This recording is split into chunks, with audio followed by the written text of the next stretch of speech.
বলেন, বাবা বলেন, ভাই বলেন, পীর বলেন, মুরিদ বলেন। পীর সাহেব শুধু মুরিদের সালাম দিব, মুরিদ শুধু পীর সাহেবের সালাম দিব, পীর সাহেবকে মুরিদের সালাম দিব না।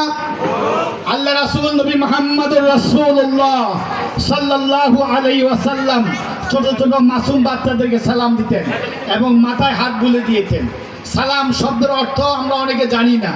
আমি আপনাদেরকে 4টি শব্দ সালাম দিয়েছি। আসসালামু আলাইকুম ওয়া রাহমাতুল্লাহি ওয়া বারাকাতুহু। শব্দগুলোর অর্থ আমরা একটু শিখতে চেষ্টা করি।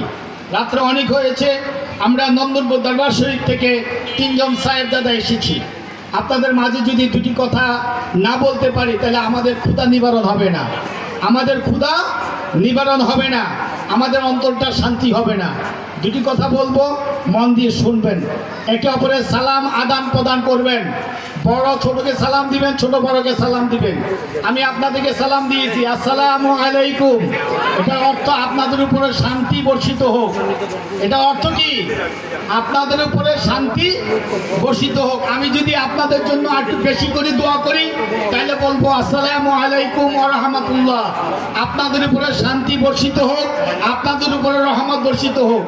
আমি যদি আপনাদের জন্য একটু বেশি দোয়া করি তাহলে বলবো আসসালামু আলাইকুম ওয়া রাহমাতুল্লাহি ওয়া বারাকাতুহু। আমি আপনাদের জন্য দোয়া করলাম, আপনাদের উপরে শান্তি বর্ষিত হোক, আপনাদের উপরে রহমত বর্ষিত হোক, আপনাদের উপরে বরকত বর্ষিত হোক। যদি একটু বেশি দোয়া করি তাহলে বলবো আসসালামু আলাইকুম ওয়া রাহমাতুল্লাহি ওয়া বারাকাতুহু ওয়া মাগফিরাহ। আল্লাহ আপনাদের উপর শান্তি বর্ষিত করুক, রহমত বর্ষিত করুক, বরকত বর্ষিত করুক এবং আপনাদের গুনাহ মাফ করুক। বলেন আমিন। দোয়াটা কি বরকত না বরকত নয়? সালাম দেওয়া বরকতময়, সালাম দেওয়া বরকতময়। আর কেউ যদি কারোর জন্য দোয়া করে প্রতি উত্তর দেয় তাহলে সে বলবে ওয়া আলাইকুম আসসালাম, সংক্ষেপে দোয়া করলো। আল্লাহ আপনার উপরে শান্তি বর্ষিত করুক। যদি আবার একটু বেশি দোয়া করে তাহলে বলবে ওয়া আলাইকুম আসসালাম ওয়া রাহমাতুল্লাহি ওয়া বারাকাতুহু। আমরা একে অপরে কি শিখবো? সালাম দেওয়া নেওয়া শিখবো।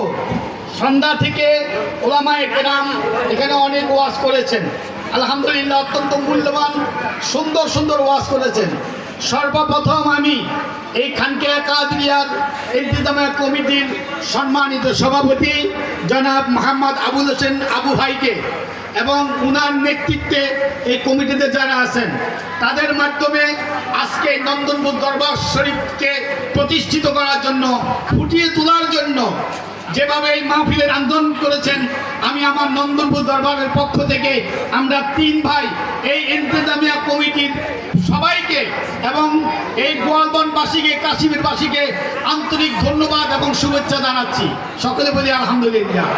আপনারা আজকে এই মাহফিলে এসে খুশি হয়েছেন? খুশি হয়েছেন? আমরা আপনাদের মাঝে আসতে পেরে আমি ব্যক্তিগতভাবে অনেক খুশি হয়েছি। আমি আন্তরিকভাবে ধন্যবাদ জানাই আবুল হোসেন ভাইকে এবং ইন্তেজামিয়া কমিটির সবাইকে। অত্যন্ত সম্মানের সহিত আমাদেরকে দাওয়াত দিয়ে এনেছেন, মূল্যায়ন করে এনেছেন। আমরা আপনাদের কাছে অনেক কৃতজ্ঞতা প্রকাশ করি যে আপনারা শাহীন নন্দনপুরের আওলাদদেরকে সম্মান একই দৃষ্টিতে, একই নজরে সমান করেছেন। আমি এই ইন্তেজামিয়া কমিটির সভাপতি সাহেব সহ ইন্তেজামিয়া কমিটির যারা আছেন, সেক্রেটারি সহ সভাপতি কেসে যারা প্রত্যেক সদস্য যারা আছেন সবাইকে একটি কথা আমি বলে যাব। আমি নন্দনপুর দরবার শরীফের শাহ খলিলের নাতি হযরত আল্লামা মাওলানা শাফিউল্লাহ কাদেরী সাহেবজাদা, আমার বড় ভাই আলহাজ মাওলানা শাহ মিরান কাদেরী, আমার শ্রদ্ধাভাজন শাহ আজিজুল্লাহ কাদেরী সাহেবজাদা, আমার মেজো ভাই শাহ ফরহান আল কাদেরী শাহ আজিজুল্লাহ কাদেরী সাহেবজাদা। আমাদের এই 3 সাহেবজাদাকে বিশেষ করে আমি ইন্তেজামিয়া কমিটির কাছে দরখাস্ত রেখে যাব, অনুরোধ রেখে যাব, সমান দৃষ্টিতে, সমান চোখে। আপনারা সবাই গাউসুল পাকের মুরিদ। কার মুরিদ? আপনারা সবাই হযরত বড় পীর আব্দুল কাদের জিলানী মুরিদ। আজকে ফাতিহা ইয়াজদাম এখানে পালন করা হয়েছে। ফাতিহা ইয়াজদাম হযরত বড় পীর আব্দুল কাদের জিলানী স্মরণে আমরা এখানে পালন করেছি। সুতরাং আমি সবাইকে একটি কথা অনুরোধ করব, আপনারা আমাদেরকে ভালোবাসবেন, আমরা আপনাদেরকে ভালোবাসবো। 5 ওয়াক্ত নামাজ পড়বেন। মুরিদ হয়েছেন, পীর ধরেছেন, নামাজ পড়েন না, কোনো লাভ হবে না।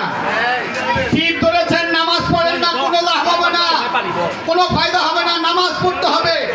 আল্লাহ রাসূল আলাইহি ওয়াসাল্লাম জীবদ্দশায় শেষ নিঃশ্বাস ত্যাগ করার আগে বলে গিয়েছিলেন, হে আমার উম্মতেরা, হে আমার সাহাবায়েরা, আসসালাত আসসালাত আসসালাত। আমি আনন্দপুর দরবার শরীফ থেকে আপনাদের মাঝে দাওয়াত দিয়ে গেলাম, আসসালাত আসসালাত আসসালাত। নামাজ পড়বেন, মা বাবার খেদমত করবেন, নবীজির মহব্বতে দুরূদ শরীফ পড়বেন। আসসালামু আলাইকুম ওয়া রাহমাতুল্লাহি ওয়া বারাকাতুহু।